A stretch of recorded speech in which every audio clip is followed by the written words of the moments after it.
Britain में हिंदुस्तानी निजात का ऋषि सुनक के पीएम महोदय के ऐलान के बाद से ही मुल्क में सियासत शुरू हो गई है। पहले महबूबा मुफ्ती और पी चिदम्बरम जैसे बड़े लीडरान ने सुनक को लेकर मोदी सरकार पर तंज किया और अब इस पर ओवैसी का भी बयान सामने आ गया है। उन्होंने कहा है कि एक दिन हिजाब पहनने वाली लड़की हिंदुस्तान की पीएम बनेगी। इस मौके पर ओवैसी ने बीजेपी पर मुस्लिम मुखालिफ होने का भी इल्जाम लगाया। एक रिपोर्ट देखिए। ऋषि सुनक ब्रिटेन के वजीर आजम बने, लेकिन उन्हें लेकर सियासत भारत में सरगर्म है। तमाम पार्टियां सुनक के बहाने अपना एजेंडा सेट करने में लगी हैं।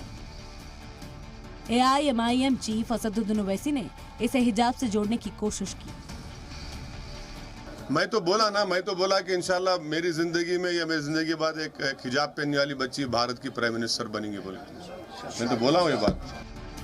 कर्नाटक के बीजापुर में ओवैसी ने इल्जाम लगाया कि सबका साथ सबका विकास का नारा सिर्फ दिखावे की बात है।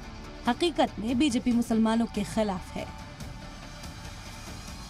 देश में दिल्ली में प्रधानमंत्री बोलते सबका साथ, सबका विकास, सबका विश्वास, वो सब खाली जबानी बातें हैं। मुसलमान का खाना पीना ओढ़ना बिछोना उनको खतरा है। तो बीजेपी जो है मुस्लिम आइडेंटिटी के खिलाफ है, तो हर चीज के उन्हें खिलाफ है। ओवैसी के मुखालफिन उन्हें बीजेपी की बी टीम बताते हैं, लेकिन ओवैसी ने कहा कि बीजेपी अगर हुकूमत में आई तो उसके लिए कांग्रेस जिम्मेदार है।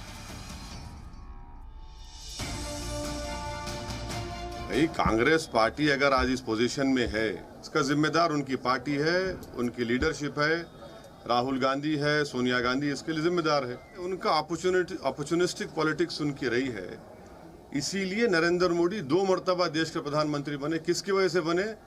कांग्रेस की लीडरशिप की वजह से, कांग्रेस पार्टी की वजह से, मेरी वजह से नहीं। ओवैसी ने कहा कि कर्नाटक में अगले साल होने वाले असेंबली इंतखाब में उनकी पार्टी जनता दल लेस के साथ इत्तेहाद नहीं करेगी। हालांकि बिहार के बाद ओवैसी की पार्टी को लगातार हार का सामना करना पड़ रहा है, लेकिन वो मुसलमानों का सबसे बड़ा हमदर्द होने का दावा करते रहते हैं। ब्यूरो रिपोर्ट, जी मीडिया।